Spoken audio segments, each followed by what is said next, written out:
Hello students, welcome to Bansar classes online. I am Jaysingh Suryavanshi. Last class में student हमने nucleus के structure को discuss किया था। न्यूक्लियस के स्ट्रक्चर में क्या क्या कंपोनेंट प्रेजेंट होते हैं, क्या क्या चीज़ें प्रेजेंट होती है, हमने डिस्कस किया था। हमने क्रोमोसोम की स्ट्रक्चर को डिस्कस कर लिया बेटा। हमने क्रोमोसोम्स की डिफरेंट फॉर्म को डिस्कस कर लिया। कुछ और पॉइंट्स हैं जिसको हम लिख लेते हैं। कुछ और पॉइंट्स है बेटा, हम नोट डाउन कर लेते हैं उनको। तो नोट डाउन कर लेना बेटा। उसके आगे fluid part of nucleus is called nucleoplasm, है ना। और क्या नाम है बेटा इसका? तो कैरियोप्लाज्म।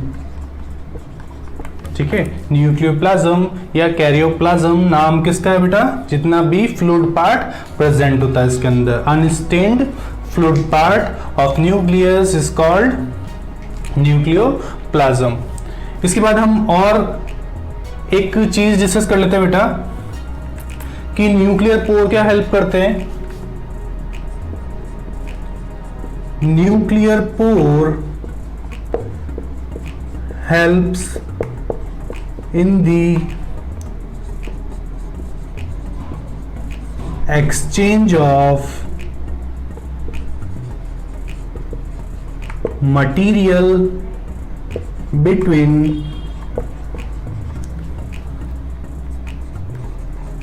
nucleoplasm and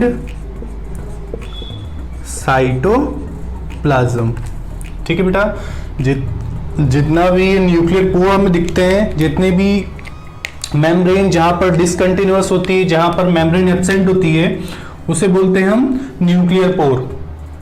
और जो न्यूक्लियर पोर होते हैं बेटा, ये न्यूक्लियर पोर मटेरियल्स जितने भी अगर न्यूक्लियोप्लाज्म में प्रेजेंट है और उसकी जरूरत अगर साइटोप्लाज्म में है, तो मॉलिक्यूल्स इस न्यूक्लियोप्लाज्म से साइटोप्लाज्म में मूव कर सकते हैं, या फिर अगर साइटोप्लाज्म से किसी मॉलिक्यूल की रिक्वायरमेंट इन न्यूक्लियोप्लाज्म में, तो मॉलिक्यूल्स यहां पर मूव कर सकते हैं। तो मटेरियल का एक्सचेंज करने में ये न्यूक्लियर पोर हेल्प करता है। नोट डाउन कीजिए बेटा। इसके बाद हमें डिस्कस करना है डीएनए की स्ट्रक्चर को। इंपॉर्टेंट है, आपके कई बार क्वेश्चंस यहां से फॉर्म हो जाते हैं।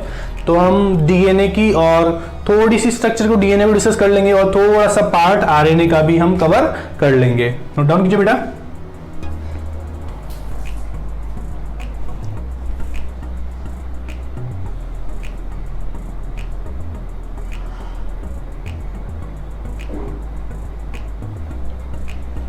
ठीक है, ब्राइटनेस थोड़ी सी कम कर दी मैंने आपको, और थोड़ी सी विजिबिलिटी ज्यादा मिलेगी। तो जितना भी फ्लूइड पार्ट है न्यूक्लियस के अंदर, उसे बोलते हैं हम न्यूक्लियोप्लाज्म।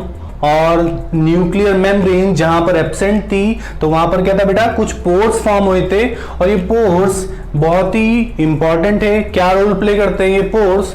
तो ये पोर्स मटेरियल्स के एक्सचेंज में हेल्प करते हैं। और किन किन के बीच होता है बेटा मटेरियल का एक्सचेंज? न्यूक्लियोप्लाज्म और साइटोप्लाज्म के बीच। जहां पर भी जिस मटेरियल की रिक्वायरमेंट होती है, तो मटेरियल यहां पर एक्सचेंज हो सकते हैं। ठीक है बेटा। इसके बाद में इसको रफ कर रहा हूं, हम डीएनए की स्ट्रक्चर को डिस्कस कर लेते हैं। डीएनए की स्ट्रक्चर कैसी होती है? ठीक है, तो एक बार हम थोड़ा सा अलग पार्ट डिस्कस कर लेते हैं बेटा। Structure of DNA. अब डीएनए की फुल फॉर्म क्या है? डीएनए की फुल फॉर्म बेटा डीऑक्सी राइबोज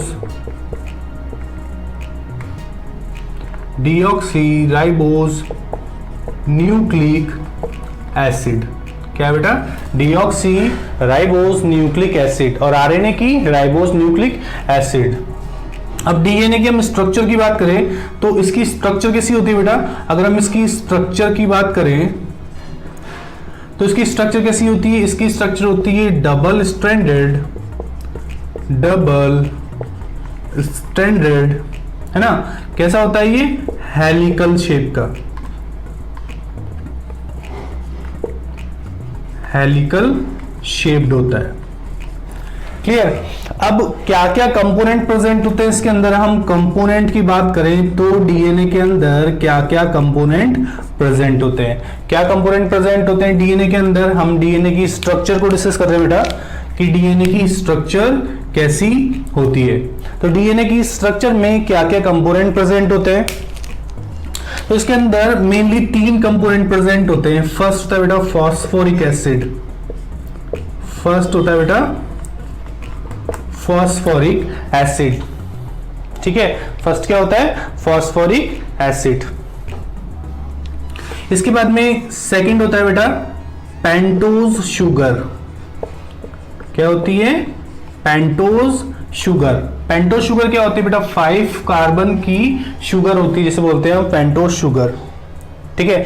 H3PO4 मॉलिक्यूल होते हैं, फॉस्फोरिक एसिड होता है बेटा जिसको बोलते हैं H3PO4, पेंटोज शुगर प्रेजेंट होती है, मतलब 5 कार्बन की शुगर प्रेजेंट होती है। और क्या प्रेजेंट होता है, तो यहां पर नाइट्रोजन बेसिस प्रेजेंट होते हैं। आगे डिस्कस करते हैं हम कौन कौन से, यहीं पे लिख देता हूं चलो।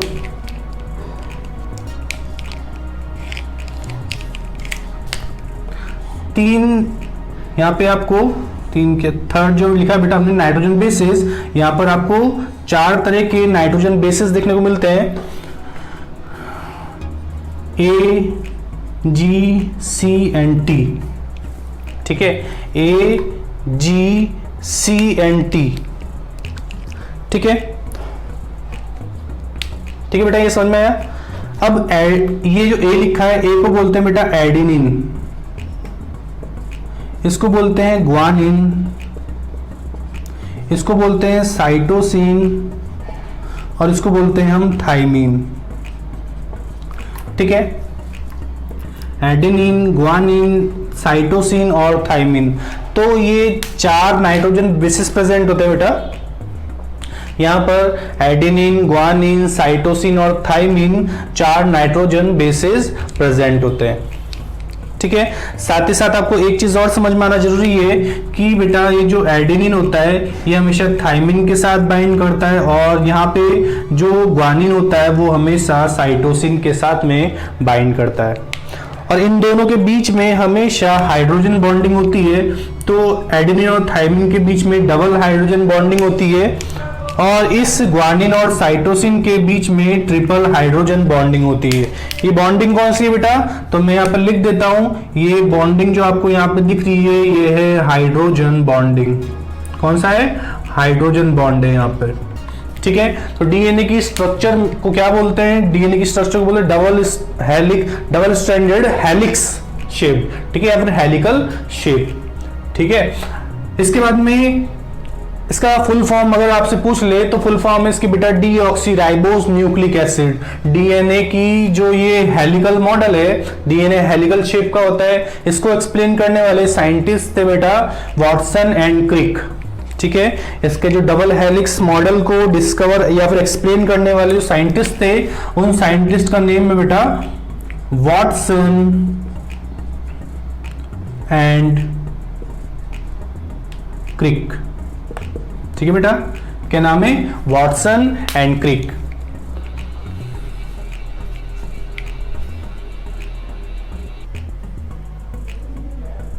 ठीक है बेटा, सॉरी पावर कट हो गया था। तो यहां पर जो डीएनए की स्ट्रक्चर है, डीएनए की स्ट्रक्चर में कई बार क्वेश्चन फॉर्म हो जाते हैं बेटा कि डीएनए की फुल फॉर्म क्या है, डीएनए जो है का डबल हेलिक्स मॉडल किस साइंटिस्ट ने दिया। अभी हम देखते हैं डबल हेलिक्स मॉडल कैसा होता है डीएनए का। इसके बाद में डीएनए के अंदर क्या क्या कंपोनेंट होते हैं, तो आपको पता होना चाहिए फॉस्फोरिक एसिड प्रेजेंट होता है, पेंटोज शुगर प्रेजेंट है और नाइट्रोजन बेसिस प्रेजेंट है। यहाँ पर कौन कौन से नाइट्रोजन बेसिस प्रेजेंट है, तो adenine, A for adenine, G for guanine, C for cytosine and जो टी है बेटा, टी किसको रिप्रेजेंट करता है, तो थाइमिन को। यहाँ पर एडेनिन और ग्वानिन, ठीक है, ये एडेनिन हमेशा थाइमिन के साथ बाइंड करता है और ग्वानिन हमेशा साइटोसिन के साथ में बाइंड करता है।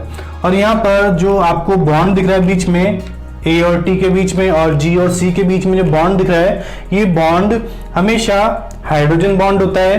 तो एडेनिन और थाइमिन के बीच में डबल हाइड्रोजन बॉन्ड है, और ग्वानिन और साइटोसिन के बीच में ट्रिपल हाइड्रोजन बॉन्डिंग प्रेजेंट होती है। ठीक है बेटा, ये समझ में आया आपको। इसके बाद में हम एक स्ट्रक्चर देख लेते हैं डीएनए की कैसी स्ट्रक्चर होती है। तो हमने पढ़ा बेटा कि डीएनए डबल स्ट्रैंडेड मॉडल होता है, डीएनए की स्ट्रक्चर जो होती है डबल स्ट्रैंडेड होती है। तो कुछ इस तरीके से स्ट्रक्चर प्रेजेंट होती है डीएनए की। ठीक है, इस तरह की स्ट्रक्चर प्रेजेंट होती है डीएनए की। और ये जो आपको स्ट्रैंड दिखते हैं बेटा, ये स्ट्रैंड जो है, ये जो स्ट्रैंड है, ठीक है, ये जो स्ट्रैंड दिख रहा है आपको, ये स्ट्रैंड किसका बना हुआ है? तो ये स्ट्रैंड बना हुआ है फॉस्फोरिक एसिड और पेंटोज शुगर से। ठीक है, ये जो डीएनए का स्ट्रैंड है ये किससे मिलके बना है बेटा? ये मिलके बना है फॉस्फोरिक एसिड और पेंटोज शुगर से मिलके। इसमें रैंडमली ये जितने भी हमने नाइट्रोजन बेसिस पढ़े ये प्रेजेंट होते हैं। तो रैंडमली में कुछ भी नाइट्रोजन बेसिस लिख रहा हूं बेटा। ठीक है, तो इस तरीके से ये नाइट्रोजन बेसिस प्रेजेंट होते हैं। हटा दो उसको। तो इस तरीके से नाइट्रोजन बेसिस प्रेजेंट होते हैं।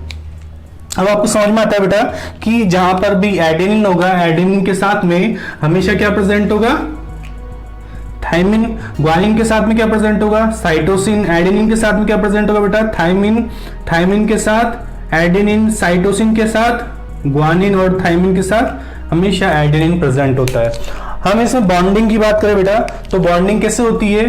तो एडेनिन और थाइमिन के बीच में डबल बॉन्ड, ग्वानिन और साइटोसिन के बीच में ट्रिपल बॉन्ड, एडेनिन और थाइमिन के बीच में डबल बॉन्ड, इनके बीच में भी डबल बॉन्ड, इनके बीच में ट्रिपल बॉन्ड और इनके बीच में डबल बॉन्ड। तो यही जो सीक्वेंस होते हैं ये सीक्वेंस रैंडम हो सकते हैं और होते हैं बेटा। हर इंडिविजुअल के अंदर ये सीक्वेंस रैंडम होते हैं, कुछ भी रैंडम सीक्वेंस हो सकते हैं। अब यहां पर जितने भी सीक्वेंस पड़े होते हैं बेटा, ठीक है, जितने भी सीक्वेंस प्रेजेंट है, अगर इन सीक्वेंस की बात करूं, जैसे यहां पर प्रेजेंट है ए जी ए टी सी ए, ठीक है, इस तरीके से कुछ भी रैंडम सीक्वेंस प्रेजेंट है तो बेटा तीन तीन के जो भी सीक्वेंस होते हैं, ये जो जैसे 3 का ये सीक्वेंस है और ये 3 का ये सीक्वेंस है, ठीक है बेटा। तो ये क्या है? ये 3 का सीक्वेंस एक जीन को कोड कर रहा है, ये 3 का सीक्वेंस एक अलग जीन को कोड कर रहा है। अब बेटा हर एक जीन जो है एक अलग प्रोटीन फॉर्म करता है, हर एक जीन एक अलग प्रोटीन बनाता है। तो ये जीन कुछ अलग प्रोटीन बना रहा होगा बेटा, ठीक है, पी लिख देता हूं बस सिंपली, ठीक है। ये जो जीन है ये अलग प्रोटीन बना रहा है और ये जो जीन 2 है ये अलग प्रोटीन फॉर्म कर रहा है। तो आप इतना समझ सकते हो बेटा कि जितनी भी हेरिडिटरी डिजीज होती हैं वो किसकी वजह से होती हैं, ताकि अगर जीन में कोई भी चेंजेस हो जाएगा बेटा तो उसकी वजह से प्रोटीन फॉर्म नहीं हो पाएगी, और प्रोटीन फॉर्म नहीं हो पाएगी तो फिर जेनेटिक डिजीज या फिर हेरिडिटरी डिजीज कॉज होगी, ठीक है। तो डीएनए का मॉडल किस तरीके से होता है? ये जो मॉडल देख रहे हो आप, ये डबल हेलिक्स, एक स्ट्रैंड ये वाला है बेटा, दूसरा स्ट्रैंड ये वाला है, ठीक है, समझ में आया? ठीक है, तो इसको रिप्रेजेंट किस तरीके से करते हैं बेटा? हम इसको रिप्रेजेंट करने का तरीका है, इसको बोलते हैं हम 3 डैश, इसको बोलते हैं हम 5 डैश, इसको बोलते हैं हम 5 डैश, इसको बोलते हैं बेटा 3 डैश। तो इस तरीके से इसको रिप्रेजेंट किया जाता है, 3 डैश टू 5 डैश एंडिंग, है ना, और 5 डैश टू 3 डैश एंडिंग। तो मतलब दोनों स्ट्रैंड जो होते हैं, हमने यहाँ पर उल्टा क्यों लिखा है कि मतलब ये 3 डैश ये 5 डैश है और ये 5 डैश है और ये 3 डैश है, क्यों लिखा है? तो इसका मतलब है कि दोनों स्ट्रैंड जो होते हैं डीएनए के ये आपस में कॉम्प्लीमेंट्री होते हैं एक दूसरे के, ठीक है। हम यही देखते हैं ना कि ए के लिए हमेशा क्या आएगा? टी, तो कॉम्प्लीमेंट्री है। जी के लिए क्या आएगा? हमेशा सी, तो कॉम्प्लीमेंट्री है। ऐसे ही ए के लिए क्या आएगा? टी, टी के लिए ए, सी के लिए जी और टी के लिए ए। तो दोनों स्ट्रैंड एक दूसरे के कॉम्प्लीमेंट्री है ना। हमने ये भी देखा बेटा जीन्स क्या होते हैं, तो जीन्स इस तरीके के सीक्वेंस होते हैं, और ये 3-3 के जो सीक्वेंस होते हैं बेटा, ये 3-3 के जो सीक्वेंस आप देख रहे हो इनको बोलते हैं हम कोडोन, ठीक है। ये 3-3 के जो सीक्वेंस दिख रहे हैं आपको, ये क्या है? कोडोन। और ये कोडोन स्पेसिफिक होते हैं, हमारी बॉडी के अंदर कोई भी प्रोटीन बन रही है तो वो इन्हीं कोडोन के थ्रू बन रही है, तो उनका कुछ सीक्वेंस है जिसकी वजह से बन पा रही है। अगर इस सीक्वेंस में कुछ भी गड़बड़ हुआ, ठीक है, यहां पर सपोज जी की जगह पर सी आ जाता तो ये जीन नहीं बन पाता है, और ये जीन अगर नहीं बन पाता तो ये प्रोटीन फॉर्म नहीं हो पाती। तो अगर ये प्रोटीन फॉर्म नहीं हो रही है या फिर जीन में कोई डिफेक्ट आ गया तो इसे क्या बोलते हैं बेटा हम? क्रोमोसोमल डिसऑर्डर या फिर जीन म्यूटेशन। ठीक है, जीन के अंदर कुछ भी चेंजेस होता है तो इसको बोलते हैं हम जीन म्यूटेशन। क्लियर? तो बेटा डीएनए का डायग्राम फटाफट नोट डाउन कर लीजिए, बना लीजिए, इसको ड्रॉ कर लीजिए।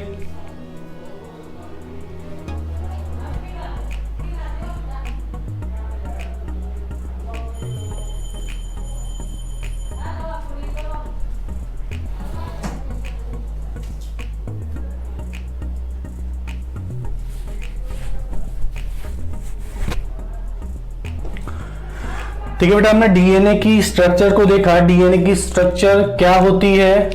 डीएनए का जो डबल स्ट्रैंडेड ये मॉडल है ये किसने दिया? क्या क्या कंपोनेंट प्रेजेंट है डीएनए के अंदर? तो हमने देखा कि फास्फोरिक एसिड प्रेजेंट है और पेंटोज शुगर से मिलके ये स्ट्रैंड बने हुए हैं। ये स्ट्रैंड को मेंटेन कौन करता है? तो फास्फोरिक एसिड और पेंटोज शुगर, और इनके बीच में कुछ नाइट्रोजन बेसेस प्रेजेंट होते हैं। तो ये जो आपको दिख रहे हैं, ये जो आपको दिख रहे हैं बेटा, ये क्या है? ये है नाइट्रोजन बेसेस। क्या है बेटा? ये नाइट्रोजन बेसेस, और ये नाइट्रोजन बेसेस है AgCT। ठीक है, AgCT। ए और जी क्या होता है बेटा? ये प्यूरिन्स होते हैं, और टी और सी क्या होते हैं? ये पिरिमिडिन्स होते हैं। ठीक है, प्यूरिन्स हमेशा पिरिमिडिन से जुड़े होते हैं। प्यूरिन्स पिरिमिडिन से जुड़ा हुआ है, यहां पे भी प्यूरिन्स पिरिमिडिन से जुड़ा हुआ है। ठीक है, तो नाइट्रोजन बेसेस दो तरह के होते हैं, प्यूरिन्स एंड पिरिमिडिन्स। प्यूरिन कौन से हैं? Adenine, guanine. पिरिमिडिन कौन से? थायमिन और साइटोसिन। ठीक है बेटा, तो इसके बाद में हमने देखा कि इन दोनों के बीच में हमेशा बॉन्ड्स प्रेजेंट है, और बॉन्ड किस टाइप के हैं? तो बॉन्ड है हमेशा हाइड्रोजन बॉन्डिंग। एडेनिन और थायमिन के बीच में हमें दिख रहा है कि डबल बॉन्ड प्रेजेंट है। ग्वानिन और साइटोसिन के बीच में हमेशा ट्रिपल बॉन्ड प्रेजेंट होता है। क्लियर? या तो समझ में आया हमें? इसके बाद हमने देखा कि कोडोन क्या होता है। तो जब हम इसकी ओपन फ्रेम रीडिंग करते हैं बेटा, तो इस तरीके से हमें सीक्वेंस देखने को मिलते हैं, जैसे AG है ना, और यहाँ पे अगर A होता तो इस तरीके से मैंने एक सीक्वेंस बताया, AGA सीक्वेंस। ठीक है, तो ये AGA सीक्वेंस एक कोड है, ये TCA सीक्वेंस एक कोड है। तो इस सीक्वेंस से एक अलग जीन कोड है, इस सीक्वेंस से एक अलग जीन कोड है, और हर जीन एक स्पेसिफिक टाइप की प्रोटीन बनाता है। और बेटा हमारी बॉडी के अंदर जितने भी फंक्शंस, और मैं फिर बोल रहा हूं, हमारी बॉडी के अंदर ऑलमोस्ट फंक्शंस प्रोटीन की वजह से होते हैं। सबसे ज्यादा जो कंट्रीब्यूशन है हमारी बॉडी के स्ट्रक्चर में और फंक्शनिंग होने में, वो सब प्रोटीन की वजह से होता है। तो प्रोटीन बहुत ही इंपॉर्टेंट रोल प्ले करता है। नोट डाउन कीजिए बेटा इसको।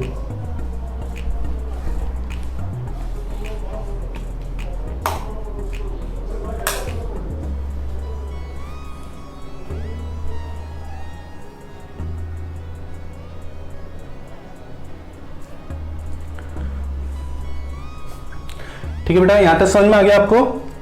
रफ कर दूं उसको मैं। जल्दी से हम एक और स्ट्रक्चर देख लेते हैं आरएनए की। इसके बाद हम स्ट्रक्चर देखते हैं बेटा आरएनए की। Structure of RNA. अब आरएनए की फुल फॉर्म क्या है? आरएनए की फुल फॉर्म बेटा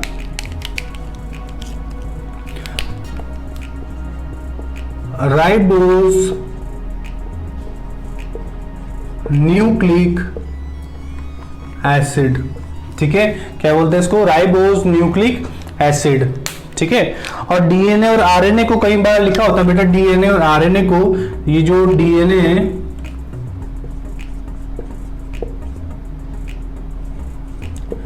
डीएनए और आरएनए को जनरली बोलते हैं बेटा हम न्यूक्लिक एसिड्स। ठीक है, क्या बोलते हैं? Nucleic acids. क्लियर? तो जेनेटिक मटेरियल जितना भी होता है हमारा डीएनए और आरएनए की फॉर्म में होता है बेटा। अब बेटा आरएनए जो है, आरएनए भी टाइप की बात करें, आरएनए के हम टाइप की बात करें तो आरएनए तीन तरह के होते हैं बेटा। tRNA, mRNA और rRNA। ठीक है, tRNA, mRNA और rRNA। ठीक है, अलग पेन से इसको रिप्रेजेंट कर देता हूं मैं, ज़्यादा अच्छा लगेगा। ठीक है बेटा, tRNA, mRNA और rRNA। tRNA को बोलते हैं बेटा ट्रांसफर आरएनए। tRNA का नाम क्या है? Transfer RNA. T किसको रिप्रेजेंट कर रहा है? ट्रांसफर को। mRNA क्या है? M किसको रिप्रेजेंट करता है बेटा? मैसेंजर। ठीक है, मैसेंजर आरएनए। और R क्या है? Ribosomal RNA. T for transfer RNA, M for messenger RNA and R for ribosomal RNA. अब बेटा आरएनए के अंदर भी बाकी सारी चीजें कॉमन ही होती हैं, लेकिन यहां पर जो नाइट्रोजन बेसेस हैं, नाइट्रोजन बेसेस,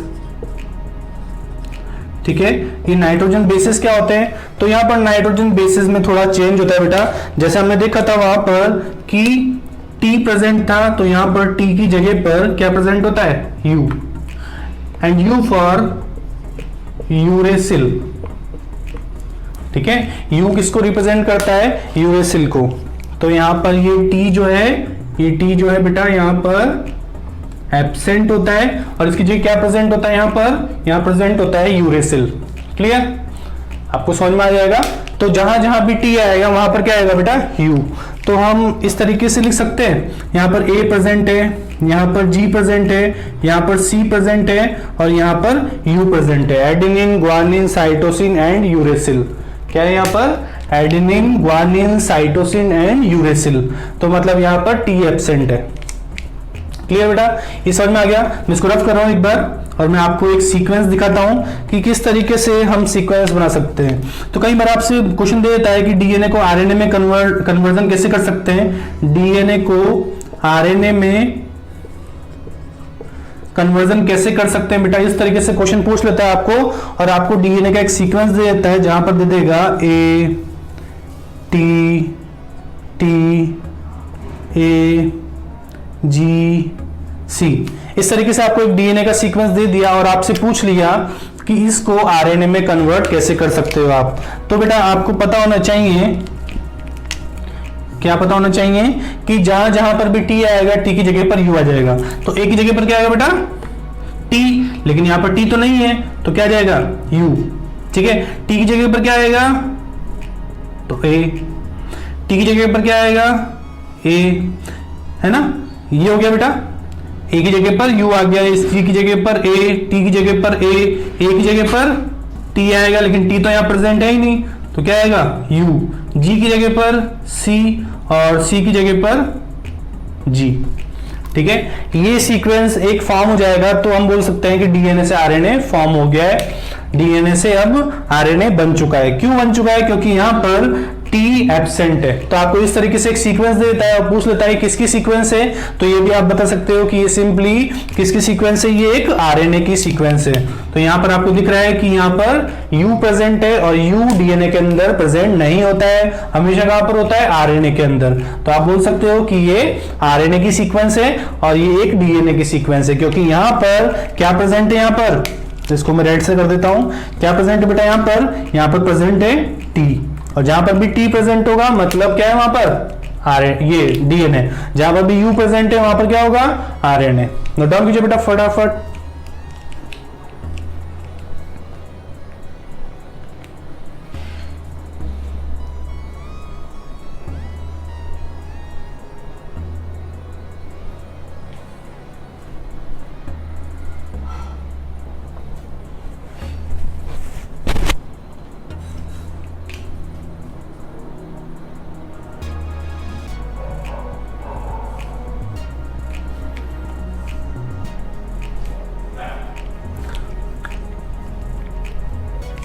ठीक है बेटा, इसको रफ कर दूं मैं, एक दो पॉइंट और लिख लेते हैं हम।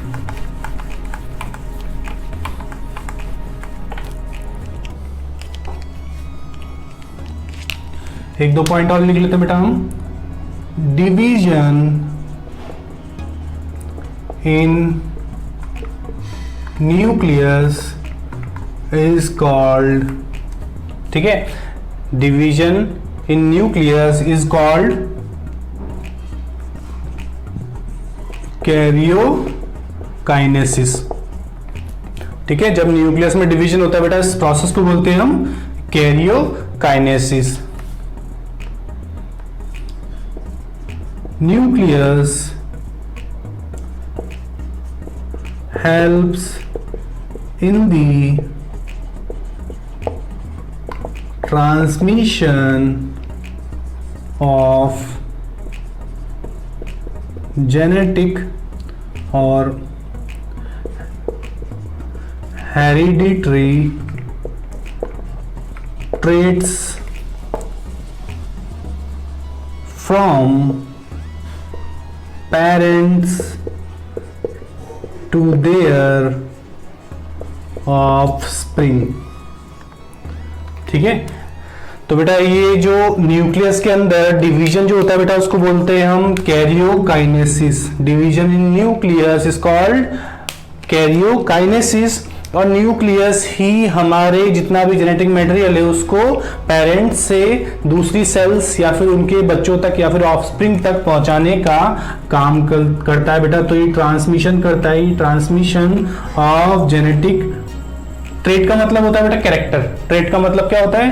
कैरेक्टर। तो ये कैरियोकाइनेसिस में हेल्प करता है न्यूक्लियस, और साथ ही साथ में जितने भी हेरिडिटरी कैरेक्टर्स हैं, ट्रेट का मतलब होता है बेटा कैरेक्टर्स, तो जितने भी कैरेक्टर्स हैं वो इस न्यूक्लियस की वजह से पास होते हैं। ठीक है, क्योंकि न्यूक्लियस के अंदर क्रोमोसोम है, तो क्रोमोसोम को क्या बताया था बेटा मैंने, क्या बोलते हैं? Hereditary vehicle. ठीक है, हेरिडिटरी व्हीकल। और हमारे कैरेक्टर्स किसकी वजह से होते हैं? कैरेक्टर्स हमारे क्यों बिल्कुल पेरेंट्स की तरह मैच करते हैं, क्यों हम रिजेंबल होते हैं पेरेंट्स की तरह, है ना? तो किसकी वजह से होते हैं बेटा? जीन की वजह से। जीन के पास में इंफॉर्मेशन होती है, जैसे पेरेंट्स के पास में कैरेक्टर्स हैं, ट्रेट्स हैं, वैसे हमारे पास में ट्रेट्स होते हैं। तो किसकी वजह से होते हैं? वो जीन्स की वजह से। जीन के पास इंफॉर्मेशन होती है, और जीन प्रेजेंट होते हैं क्रोमोसोम की सरफेस पे। तो मतलब जितने भी जीन्स हैं उनको ले जाने का काम कौन कर रहा है? तो क्रोमोसोम्स। ठीक है बेटा, तो क्रोमोसोम्स को हम क्या बोलते हैं बेटा? Hereditary vehicle. क्लियर? क्रोमोसोम की स्ट्रक्चर देख ली हमने, डीएनए की स्ट्रक्चर देख ली हमने, आरएनए के अंदर क्या डिफरेंस है डीएनए से वो समझ लिया, और न्यूक्लियस वाला पूरा पार्ट हमने कवर कर लिया। नोट डाउन कीजिए बेटा इसको जल्दी से।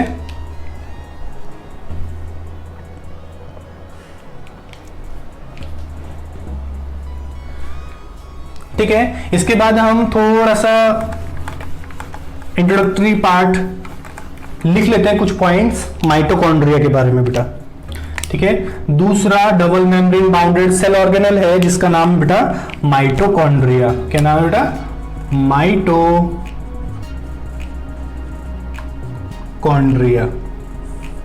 ठीक है, तो कुछ पॉइंट्स लिख लेते हैं हम। First, mitochondria is double membrane bounded cell organelle. Mitochondria कैसा है बेटा? Double membrane bounded cell organelle है। इट इज, आपको पता है यूकैरियोट के अंदर, यूकैरियोट में प्रेजेंट होता है बेटा, लिख देता हूं, it is absent in prokaryotes. ठीक है, एंड एनाएरोबिक यूकैरियोट्स।